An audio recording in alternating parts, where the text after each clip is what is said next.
Millions of people remember old Minecraft as being creepy. Ask almost anyone why, and they'll probably say Herobrine, or the cave sounds, or the darkness. But that's not actually what made the game frightening, because none of those things, by themselves, are enough to explain why so many players were genuinely afraid to play alone. The real answer is much stranger. Old Minecraft accidentally created the perfect conditions for your own imagination to become the monster. And once you see how it happened, it's almost impossible to unsee. If you played Minecraft between 2009 and 2012 in alpha, in beta, in the months before the full release, you felt some version of this, a world that seemed larger than its boundaries should have allowed, a sound you couldn't place and didn't want to, a darkness that your torch barely touched. Millions of people have tried to explain why.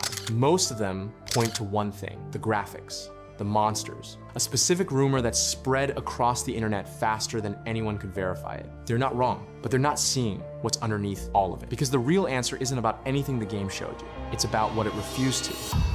When you first spawned into early Minecraft, you were given almost nothing. No tutorial, no map, no waypoint nudging you towards safety. Just trees, a sun moving slowly west, and a first night approaching with zero explanation of what that meant. Minecraft Alpha launched in 2010. At that point, the game had no hunger system, no experience levels, no enchanting. The world generated infinitely in every direction, most of it empty, none of it labeled. You could walk for 20 minutes in a straight line and find nothing but more of the same biome you started in. Most players didn't last that first night without panicking. But the thing that unsettled people wasn't the darkness, at least not initially. It was the quiet.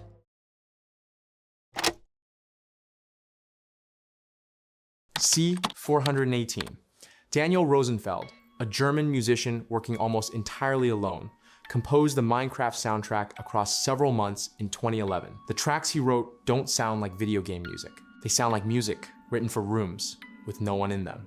Sweden, subwoofer lullaby, wet hands, sparse, unhurried, built around single piano lines that resolve into nothing. No drums, no momentum, barely any melody. They weren't designed to energize you. They were designed, intentionally or not, to make you feel the size of the world around you. And most of the time, they weren't even playing. Long stretches of nothing but wind across grass, the hollow knock of your pickaxe against stone, footsteps on whatever surface you happen to be crossing. The music would appear without announcement, hang in the air for a minute or two, and disappear. Like something had briefly turned its attention toward you, then looked away.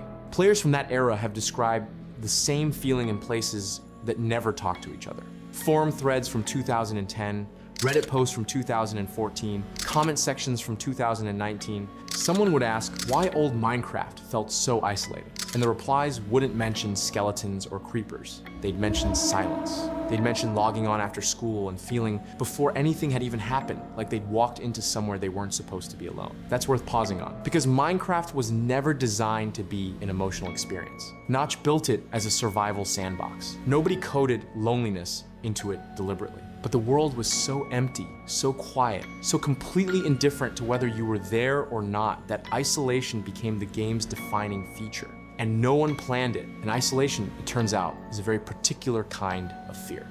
Not the fear of something coming towards you, the fear that makes your brain ask a different question entirely. Not what's here, what else might be.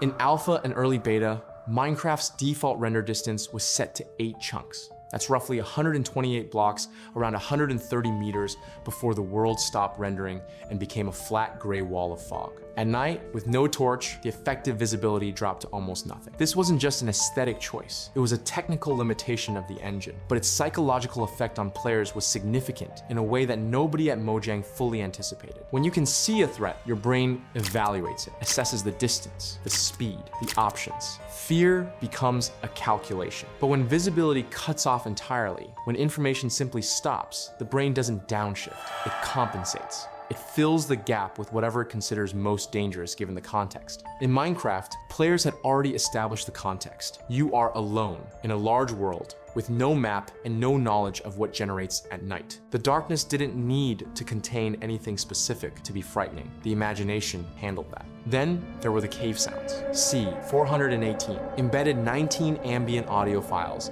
into the game sounds that triggered at random intervals in caves and underground spaces without any predictable pattern or visual cue. Some of them were unsettling by design. Low, irregular breathing, distant metallic scraping, something that landed somewhere between a moan and an exhale. But there was one that players kept returning to, a faint, irregular noise, somewhere between a whisper and a distant laugh that would occasionally play deep underground with no mob nearby to explain it. In 2010 and 2011, it was one of the most discussed sounds in the game. Players posted about it on forums, in comment sections, on early YouTube videos. Some assumed it was a glitch. Others thought it was tied to a mob that hadn't been documented yet. Some refused to mine alone after hearing it. All of them were wrong. It was simply there in the audio files, triggering at random.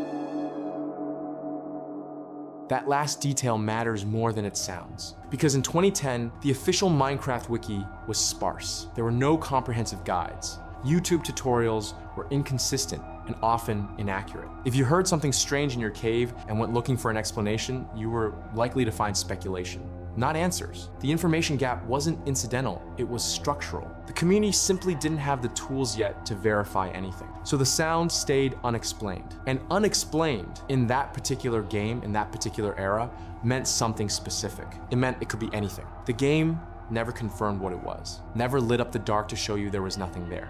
It just left you alone underground, in the limited radius of your torchlight, holding a question that had no answer. The human mind, given a question it can't resolve, in a context that's already primed for fear, will always build something worse than the truth. That's not a flaw in the player. That's what imagination does when there's nothing else available. But there's something else, something that took every instinct we've just described, the isolation, the limited visibility, the sounds without explanation, and crystallized it into a single image. A name, a pair of white, empty eyes. Something that didn't just make players afraid of the dark. It made them afraid of what the dark might already contain.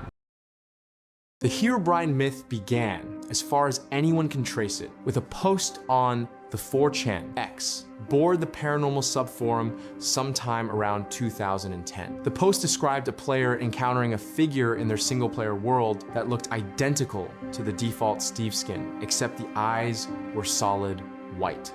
No pupils, no iris, just white. The figure appeared at the edge of render distance. When the player moved toward it, it was gone. The post included a screenshot. Whether the screenshot was genuine, modified, or staged is something that was never conclusively resolved. And that unresolved quality is precisely why it worked. Within weeks, the story had spread from 4chan to the Minecraft forums to early YouTube. Players began claiming their own sightings. Strange structures appearing in worlds they were certain were set to single-player pyramids built from sand in the middle of oceans, tunnels with no entrance, trees stripped of their leaves in patterns that looked deliberate, signs with text that hadn't been there before. The specificity of the claims is what made them spread. These weren't vague reports of feeling watched. They were detailed, consistent, and just credible enough to survive scrutiny for a day or two before the next claim arrived. Notch addressed it directly. Herobrine is not in the game. He was never in the game. That statement arrived too late to matter, because by then, Herobrine wasn't a character. He was a framework, a name for the thing players had already been feeling, the sense that the world was too large to fully know, that the render distance was hiding something, that the sounds in the cave had a source that hadn't been found yet. Every unexplained structure became evidence. Every figure glimpsed at the fog line before it loaded properly became a sighting. Every strange sound in a cave became confirmation. The myth amplified every other fear in the game because it gave those fears a specific shape. Instead of something might be out there, players now had a face for it. White eyes, standing still, watching.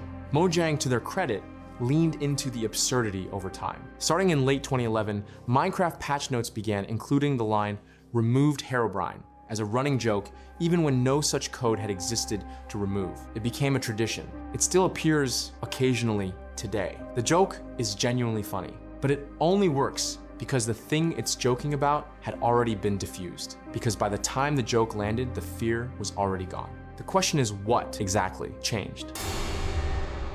In 2020, a video circulated of someone returning to Minecraft beta 1.7.3. No mods, no texture packs, default settings. The version most associated with the original atmosphere played alone in the way most people first experienced it. Around the 20-minute mark, the players stopped what they were doing, put their tools away, and stood at the edge of their torchlight, looking into the dark. Not doing anything, just watching. The comment section was several thousand people all writing some version of the same sentence. That's exactly what it was like. Modern Minecraft can't fully recreate that. Not because it's a worse game in almost every measurable way, it's better. The content is richer, the mechanics are deeper, the visual fidelity is considerably higher. But the render distance now extends for hundreds of blocks in every direction. The fog that used to swallow the world at 128 blocks is, for most players, a setting they'll never think to change. Cave ambience was overhauled in 2021 with the Caves and Cliffs update, the original 19 audio files replaced with a more expansive, more polished system. The wiki documents every mechanic in precise detail. Tutorials exist for everything, and perhaps most significantly, the information gap is closed. The condition that allowed the Herobrine myth to survive for as long as it did, that allowed the cave sounds to remain genuinely mysterious for years, no longer exists. If something happens in your world that you can't explain, the answer is one search away. That's straightforwardly good.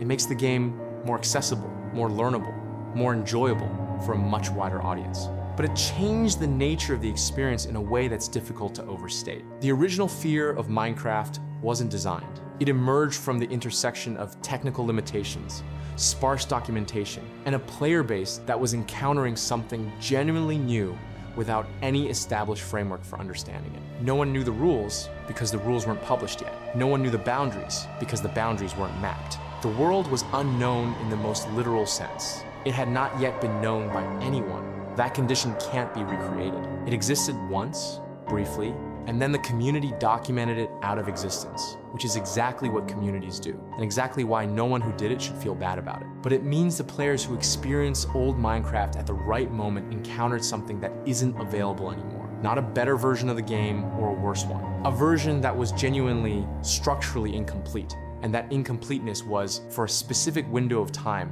the most interesting thing about it. What the developers never accounted for is that for a significant number of players, the fear wasn't incidental. It was the entire point. So why did old Minecraft feel so creepy? Not because of the graphics, not because of C418's music, as quietly unsettling as it was. Not because of any single screenshot or patch note or unexplained sound file. It was a world that gave you almost nothing, and then waited to see what you'd build from the silence. It was a render distance that ended 128 blocks from where you were standing, with no indication of what was beyond it. It was 19 audio files that triggered at random, underground, and a community that had no way to verify what they meant. It was a myth that survived for over a decade, not because it was true, but because the game had already trained every player to believe that something was probably out there standing at the edge of the fog, staying just beyond the torchlight, waiting for you to come a little closer.